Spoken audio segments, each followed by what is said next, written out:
So Facebook certainly has had its fair share of privacy incidents in recent years, and I think they really are grappling with the company for how to balance the fundamental mission of the organization, which is to share information, with consumers' demand for more privacy. And I think one of the problems they found is that their first privacy incident was Newsfeed, which a lot of people reacted to at the time, but ended up being one of the most popular popular uses of the site.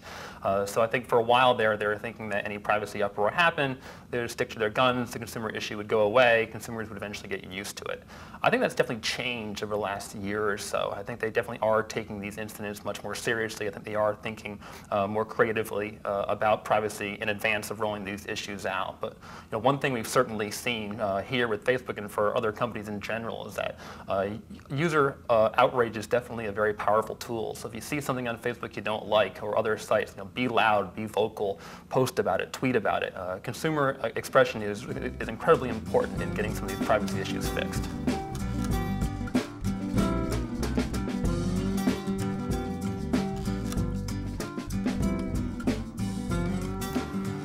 So what you're saying is really true for any company, online or off. Google offers you search services, but they're really in it for the money. When the Gap sells you a shirt, they're selling you the shirt for money. What's different, I think, in the social networking context and also for behavioral advertising is that the cost isn't always clear to consumers. If you buy a shirt for 20 bucks, you understand you're paying 20 bucks.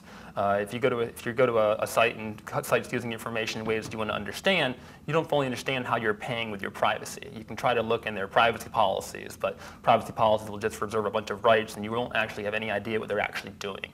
So this is one of the biggest fundamental reasons we've called for an omnibus privacy bill. We want companies to have to tell you how they're using the information and what they're going to do with it. And you as a consumer, and if you're using a social networking site and you see how they're actually using your data, you can make an informed choice about whether you want to keep using that site or if you want to go somewhere else.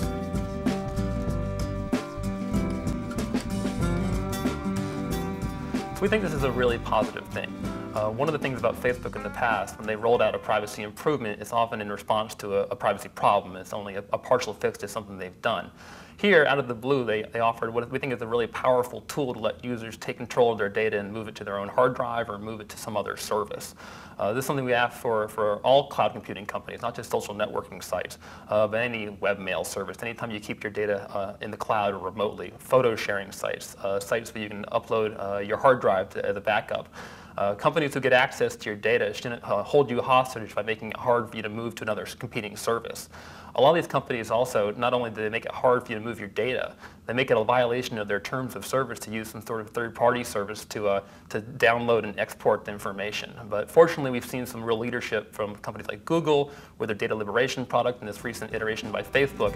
Hopefully this will be a model for all cloud computing services going forward.